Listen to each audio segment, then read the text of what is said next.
Okay, so I want to spend more of our time today focused on reviewing some material for the test because I know there's a lot to cover.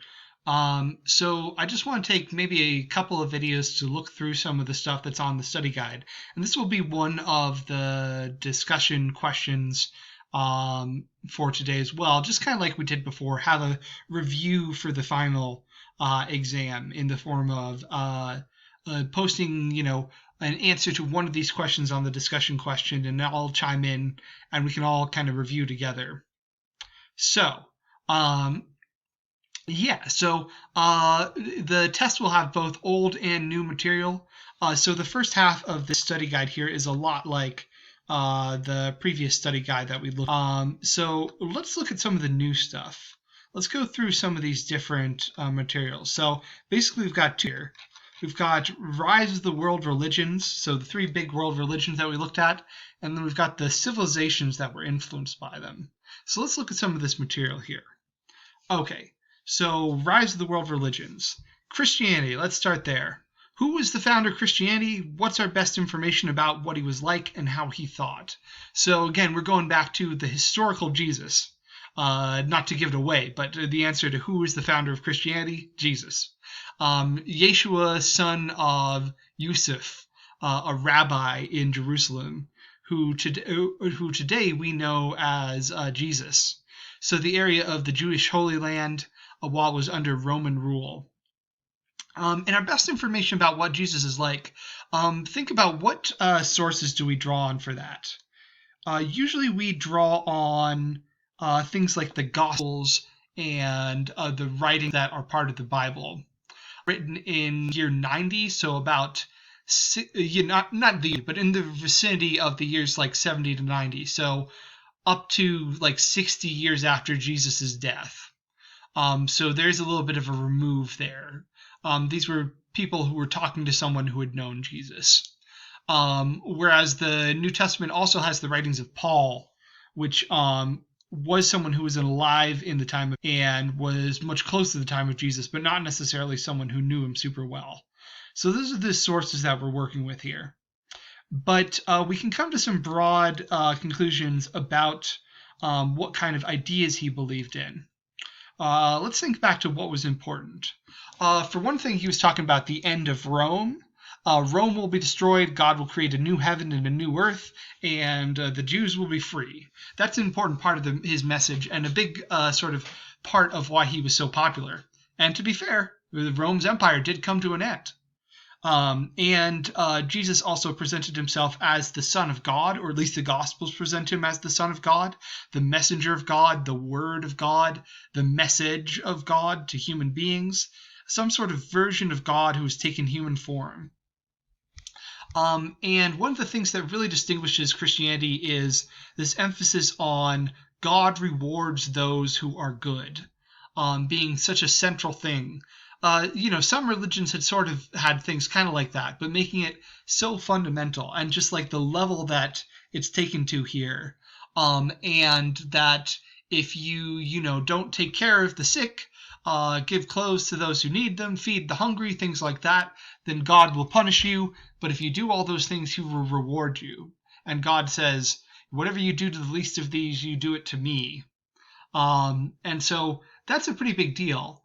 And I think what makes it so different in the Roman time period is that it doesn't say that the upper class are the people it's all about. It says that the poor, the common people are the ones that God cares the most about. The last will become first. The poorest will be the ones that God most significantly values. And if you would be respected and loved by God, give what you have to the poor and take care of them instead. There's some sort of idea, it's a little bit vague at this point, of a place of punishment for those who do evil, which is a word that we translate as hell, but is not really the word that's in there if you look at it, go far enough back, which is kind of interesting.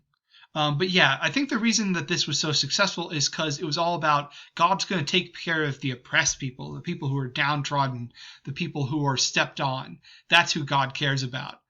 That's going to be real popular. Especially given the fact that even though we have more writings from rich people bragging about their rich society and they sort of influence our viewpoint, um, the the poor and the downtrodden, the oppressed, are always more common in these ancient societies. So this message is going to spread like wildfire. On top of that, this is a god who takes care of you and likes you and wants you to be happy, which is very different from Zeus, who just messes around and does whatever he wants to do. That's a pretty different type of experience. And so this is going to be really popular in that part of the world. Yeah. And so those are some reasons why the message might spread. And there's some hints in the Bible that it seems like God is changing the nature of religion. If you follow this movement in Judaism, it's going to be a bit different from just being a standard garden variety Jew. Yeah. Rich families, when they get on board, they do it by donating all their money to the church so that the church can take care of the poor. That's their idea of taking care of the poor. And it does lead to things like early hospitals and whatnot. There's a divine plan. God's got everything figured out. God's going to take care of our suffering in some way. And the wicked will be punished and the good will be rewarded. Those are all pretty appealing ideas. And for women, it was kind of interesting. It offered them a new sort of way to distinguish themselves by saying, I'm not going to get married, even though, this patriarchal society wants me to be controlled by men. I'm going to be married to Jesus instead, which today seems like maybe a more conservative idea. Back then, it seemed like a really radical idea of being connected with Jesus instead of your marriage.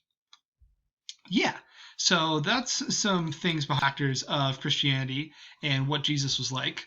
How did Romans and Greeks feel about the Jews? Um, basically they felt like they got along okay with the Jews. They were a little weird, but they thought the sort of devotion to this one God was pretty cool. The main problem for Rome was that the Jews kept trying to have revolutions, and Rome wanted to hold on to its power, so they couldn't have that. So they taxed them heavily and they shot them down. But they did let them have their own religion by that point. On the other hand, the Christians were banned because the Christians had those qualities, but also they seemed weird and subversive. And so there was a big fight between Christians and Romans over the Christians refusing to worship the emperor, and the Romans feeling pretty skeeved out by that and feeling like maybe it was bringing bad luck to the world. And maybe the gods weren't happy about all these Christians running around, and maybe that was why the empire was having struggles. The legalization of Christianity, when did it happen? It happened in the 300s under the Emperor Constantine. And it happened in part because Christianity was getting pretty popular by this time and he thought he could do it. In part because Constantine credited the Christian God with his important victory at the Milvian Bridge, which let him take over the empire. And in part it happened because Constantine's mom was a secret Christian, and he may have been a Christian all his life as well. Okay, I'm going to jump around a fair bit here. We're not going to be able to cover everything here, but let's just hit some samples here. Fall of the Roman Empire. Who divided Rome into East and West, and why? That was Diocletian, because he thought it would make Rome easier to manage. And he thought that was one of the reasons Rome was having problems, is because it was too big, and so you needed to subdivide it. But that led to there being an east half and a west half, and that lasted when the Roman Empire started to crumble. And that was kind of part of the fall, because only the western half fell. The eastern half continued on. Major invading tribes who contributed to the decline of Rome, you got your Goths, your Gauls, and your Vandals. Those are the really big ones. Oh, Gauls is sort of a general category. You've also got the Huns. So the Huns, the Goths, and the Vandals, who are all different kind of forms of Gauls, they invade Rome at various points and invade the city itself, which is a big deal because that hasn't happened in 800 years. Other factors in Rome's decline. Well, there was a lot going on. It seems like just sort of the infrastructure had sort of eroded over hundreds of years. The military had gotten a lot more power, which meant things were less stable as the military kept trying to get in charge and put new emperors in charge. There was a lot of economic problems, which we also saw during the crisis period before Constantine. So yeah, there's a lot of different reasons. You could make a lot of different arguments on why Rome fell. You could say it's invaders. You could say it's the system falling apart. You could say it's bad leadership. There's a lot going on. The Byzantine Emperor, how it carried on Rome's legacy. They basically thought they were Romans. They thought of themselves as Romans, just Romans who spoke Greek, but they were part of Roman culture. They had Roman emperors, and they considered themselves to be the true Romans, even though Rome wasn't technically in their empire. The most notable and successful Byzantine emperor who wasn't able to bring back the Roman Empire, that would be Justinian. Man, Justinian, he came close to conquering that Western Empire from his place in Constantinople, and sort of making the whole thing start all over again, or continue on, I should say. And why wasn't he able to bring back the Roman Empire? Plague. The plague, which was the same plague as the Black Plague in Europe hundreds of years later, ultimately led to infrastructure breaking down, logistical problems. We know all about logistical problems that can happen when there's a disease, and that led to his campaign to take back the Roman Empire from the Vandals and folks like them falling apart. And then it would be conquered by places like North Africa would be conquered by folks like the Islamic Caliphate, and would not ultimately be considered part of that culture anymore. Let's see, Charlemagne. Who was he? Where did he come from? What's the deal with him? He was a Germanic, Gallic, you might say, king.